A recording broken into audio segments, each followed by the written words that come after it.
Hello guys, कैसे हैं आप सभी लोग। स्वागत है आपका रोटी हेवन के एपिसोड नंबर 24 में। चलिए अपने एपिसोड को स्टार्ट करते हो। जैसे कि हमने लास्ट एपिसोड के एंड में देखा था कि हमारा जो जियांग ली होता है वो यहाँ पे बहुत सारे पावर्स को रिलीज करते हुए फिर एनर्जी को यहाँ पे गायब कर रहा होता है। साथ ही होंगलिंग को यहाँ पे प्रोटेक्ट कर रहा होता है, क्योंकि वो जो चीज होती है यानी जो भी उसके हाथ में वो चीज लगी हुई होती है, यानी उसी लड़की के हाथ में बहुत ज्यादा इवल टाइप की कुछ एनर्जी होती है जो कि उससे बाहर निकल रही होती है। तो उसी वजह से हमारे जो होंगलिंग को वो प्रोटेक्ट कर रहा होता है। होंगलिंग कह रही होती है कि यहाँ पे आखिर चल क्या रहा है, हो क्या रहा है। जबकि यहाँ पे जियांग ली से वो कहती है कि जियांग ली मुझे जरा बताओ आखिर वो जो चीज थी जिसको मैंने यहाँ पे टच करने की कोशिश की थी कि आखिर वो यहाँ पे किस टाइप के डीमन बीस्ट था उसके अंदर, क्या वो यहाँ पे कोई डिमोनिक बीस्ट था। जबकि हमारा जियांग ली होता है वो यहाँ पे कह रहा होता है कि देखो होंगलिंग, वो कोई डिमोनिक बीस्ट नहीं था बल्कि वो एक शैडो था। होंगलिंग बहुत ज्यादा हैरान होती है और कहती है क्या एक शैडो। जबकि हमारा हीरो बता रहता है कि हाँ एक शैडो। होंगलिंग कहती है वो किस तरह का शैडो था, वो बहुत ज्यादा टेरिफाइंग था। जबकि हमारा हीरो यांग कह रहा होता है, सॉरी जियांग ली, की वो उसके सामने वो लड़की की तरफ भी देख रहा होता है। वो जो लड़की होती है उसका जो हुलिया होता है बहुत ज्यादा बदल रहा होता है, वो पूरी तरह से बदल रही होती है। और यहाँ पे हमारा हीरो बता रहा रहता है बैकग्राउंड में कि असल में वो एक कीरिन का शैडो था। कीरिन जो कि बहुत ज्यादा स्ट्रॉन्गेस्ट होते हैं इस जगह पे, और दिखाते वो लड़की का चेहरा बहुत ज्यादा बदल रहा होता है। वो कीरिन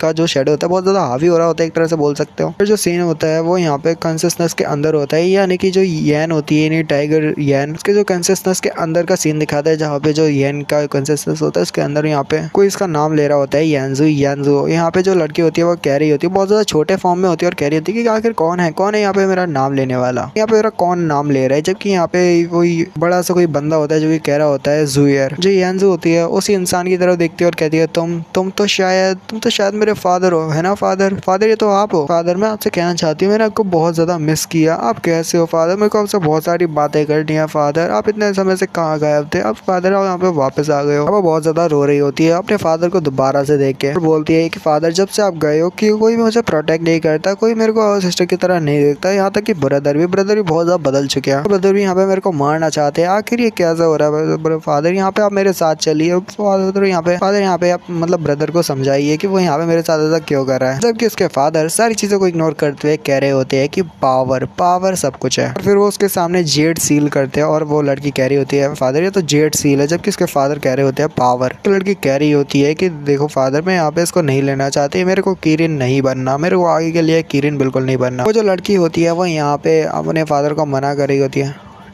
और कह भी रही होती है कि फादर मैं नहीं चाहती कि आप यहाँ पे मारो। और साथ ही वो जो होती है उसके फादर जो उसको वो दे रहे होते हैं जेड सील, उसको वो मना करी होती है और कहती है कि फादर मैंने उस समय बहुत ज़्यादा रिग्रेट किया था खुद पे, और यहाँ पे मैं नहीं चाहती आपके ये रिक्वेस्ट को एक्सेप्ट करना। इसके फादर जो होते हैं वो बहुत ज़्यादा बदल रहे होते हैं। पहले वो अच्छे वो मतलब जवान से दिख रहे थे, अब देखो यहाँ पे थोड़े बूढ़े हो गए होते हैं। ये सारी चीज़ें उसके माइंड के अंदर होती है, पता नहीं उसके कॉन्शियसनेस में हो रही होती है। उसके फादर कह रहे होते हैं कि देखो ये रिस्पॉन्सिबिलिटी है, तुम्हें इसको पूरा करना ही होगा। उसके बाद जब वो जेड सील आती है वो भी यहाँ पे बहुत ज़्यादा मूवमेंट कर रही होती है। वो लड़की जो होती है कहती है कि अच्छा ठीक है अगर ऐसी बात है तो। उसके फादर कह रहे रहते हैं कि चलो ठीक है फिर कॉन्ट्रैक्ट। जैसे वो यहाँ पे कॉन्ट्रैक्ट कहते हुए वो जेड सील को आगे करते हैं, वो जेड सील जो होती है उसी लड़की यानी कि यानजू की जो है तरफ आगे बढ़ती है। यानजू की तरफ आगे बढ़ पाती है इससे पहले हमारा हीरो एंट्री ले लेता है यानी जियांग ली, और जल्दी से हमारे यानजू का हाथ पकड़ते उसे नीचे झुका देता है। जेड सील की पावर रहती है वो और ज्यादा करीब नहीं आ पाती, क्योंकि हमारा हीरो यहाँ पे अच्छाई का साथ है और यहाँ पे अच्छाई जो होती है बुराई से ज्यादा पावरफुल होती है, और यहाँ पे वो उसके करीब नहीं आ पाती यानी बुराई। यानजू बहुत ज्यादा हैरान होती है और कहती है तुम तो हमारे जियांग ली उसी लड़के की तरफ देखता है यानी कि उसके फादर की तरफ, कि यानजू जानती होती है और अभी भूले नहीं होती और कह रही होती है कि अगर तुम यहाँ पे कैसे आए और तुम यहाँ पे क्या कर रहे हो। जबकि यहाँ पे उसके फादर कह रहे होते हैं कि कॉन्ट्रैक्ट करो जल्दी, ये तुम्हारी रिस्पॉन्सिबिलिटी बनती है। जबकि यहाँ पे और भी सारी चेन्स निकल के आती है उसी जेड सील के अंदर से, जिससे वो यहाँ पे यानजू को पूरी तरह से वो रिस्पॉन्सिबिलिटी को दे सके। और यहाँ पे बहुत सारी चेन्स जब आती है तो यहाँ पे हमारा हीरो जियांग ली जो होता है ऐसे ही तो एक मॉन्क नहीं होता भाई, उसके पास पावर भी है और बहुत ज्यादा ही मात्रा में। यानजू को समझ नहीं आ रहा होता कि यहाँ पे आखिर चल क्या रहा है, बल्कि यहाँ पे जो हमारा हीरो रहता है वही सारी चीजों को हैंडल कर रहा रहता है। और साथ ही यहाँ पे हमारी जो यानजू होती है तो बता भी रहा होता है कि देखो ये सारी चीजें जो है ये बस तुम्हारा फियर है जो कि तुम्हारे हार्ट में है, सब कुछ बस एक तुम्हारा डर है, साथ ही ये तुम्हारा डिजायर है। बाहर का सीन दिखाते हैं जहाँ पे हमारे हीरो ने कैसे यहाँ पे सब कुछ कंट्रोल किया होता है, बल्कि यहाँ पे बाहर हमारे हीरो ने अपनी 2 उंगलियों की जो होता है यानजू के अंदर रखा होता है उसके सिर के अंदर, ऐसे करके बस टच किया होता है और यहाँ पे एनर्जी को रिलीज करते अपने को उसके अंदर भेज दिया होता है। जबकि वो जो लड़की होती है उंगली वो कह रही होती है कि आखिर ये क्या है, ये तो बहुत ज्यादा बोरिंग है, मेरे को यहाँ पे ऐसी टाइम तक बैठना पड़ेगा। जो होंगलिंग होती है वो साथ ही हमारे हीरो जियांग ली की तरफ देख रही होती है और कह रही होती है कि इसकी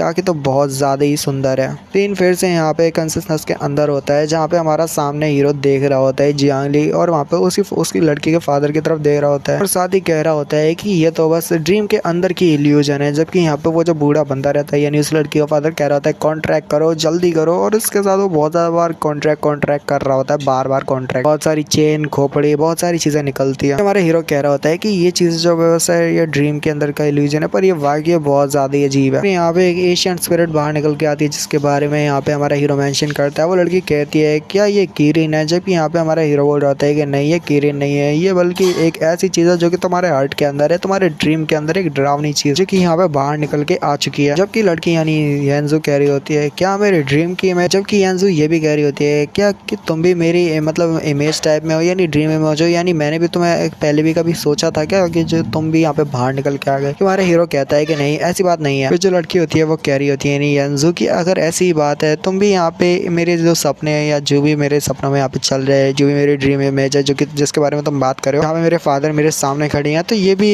ऐसा है, ये भी मेरी कोई ड्रीम इमेज नहीं है यानी कोई मेरा कोई डरावना सपना नहीं है यानी कोई इल्यूजन नहीं है। ठीक है, तो ऐसा कहना बंद करो कि ये एक इल्यूजन है, ये इल्यूजन नहीं है और ये मेरा कोई सपना नहीं है। मेरे फादर ने मरते हुए भी मेरे को ये बात बताई थी कि ये रिस्पॉन्सिबिलिटीज है जो कि मेरे को पूरा करना ही होगा। उन्होंने जाने के बाद भी अपना जो प्रीशियस थिंग है वो मेरे को दिया था, उनकी legacy, the legacy of Kiren. और उसके बाद दिखाते हैं वो अपने जेट सील को बाहर निकालती है जो कि उसने हाथों पकड़ा हुआ होता है और कहती है कि मुझे लगता है कि तुम जानते हो क्या आखिर ये क्या है। जबकि हमारे हीरो हमारा जियांगली कह रहा होता है कि हाँ मैं जानता हूँ ये कि अच्छे से क्या है, पर ये कोई ऐसी चीज नहीं है जिसको आसानी से कंट्रोल किया जा सकता है। अगर दूसरे शब्दों में कहे, अगर तुम इसकी पावर को यहाँ पर होल्ड करती हो और अपने पावर को इसके मतलब अपनी पावर इसकी पावर को मतलब अपना बना लेती हो तो बहुत ज़्यादा खतरा हो सकता है। तुम मॉर्टल नहीं बनोगी, तुम्हारी जो डेथ है वो कंफर्म हो जाएगी और तुम कभी भी मर सकती हो। जबकि यहाँ पे वो लड़की कह रही होती है क्या तुम इस समय मेरी मदद करोगे, जबकि जो हमारा वो रहता है यानी मॉन्क यानी जियांगली वो कहता है अच्छा ठीक है मैं देखता हूँ। हमारा हीरो जो मॉन्क यानी जियांगली होता है वो बोलता है कि असल में बात ये है, मैं तुम्हें ठीक से बताऊँ तो जो लोग भी इसको पोजेस करते इसकी पावर को पोजेस करते हैं तो उनके लिए बहुत ज़्यादा ही बड़ा खतरा होता है, ये बहुत ज़्यादा मुश्किल भी होता है। तो कोई इतनी पावर को यहाँ पकड़ता है और ये लेगेसी को संभालता है, उसके पास भी ये जेट सील होता है, उसके पास पावर तो आती है पर यहाँ पे उसका एक बड़ा साइड इफेक्ट ये है कि जब वो मरते हैं तो उनकी जो सोल है वो कभी भी रिलीज नहीं होती, वो पूरी तरह से कैद हो जाती है। जितनी भी तुम्हें खोपड़ी दिखाई दे रही है ये वही सारे लोग हैं जिन्होंने यहाँ पे पावर को पोजेस करने की कोशिश की थी, इस जेट सील का यूज किया था। अब देखो वो कैसे तुम्हारी आंखों के सामने यहाँ पे खोपड़ियाँ बन चुके हैं और उसी जेट सील के एक हिस्सा बन चुके हैं। क्यों हमारा हीरो कह रहा होता है कि देखो मैंने तुम्हें जितनी भी बातें थी वो सारी बता दी है कि अगर कोई जेट सील पावर का यूज करता है तो देखो उसका हाल कैसा होता है, आगे चल के तुम भी उन्हीं खोपड़ी के साथ मिल जाओगी। एक बार फिर से सोच लो क्या तुम्हें वाकई में ये रिस्पॉन्सिबिलिटी को संभालना है। लड़की कह रही होती है कि देखो मेरे को तो नहीं पता पर यहाँ पे क्योंकि मेरे फादर ऐसा करते आ रहे हैं और हमारे जो बाकी पूर्वज वगैरह वो भी सब कुछ ये किए हुए हैं, मुझे आगे चल के इस लेगेसी को संभालना होगा किरिन की लेगेसी को, तो मैं ये करना चाहूंगी और ये करना मेरा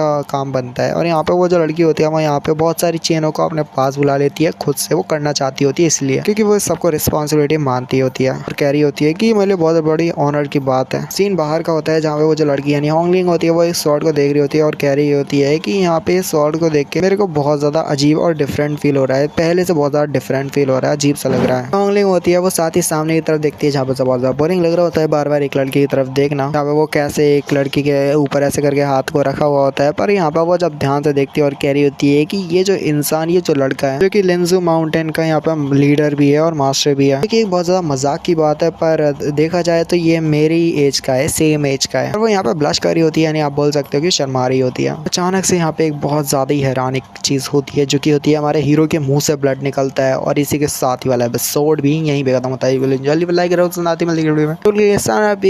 गुड बाय बाय।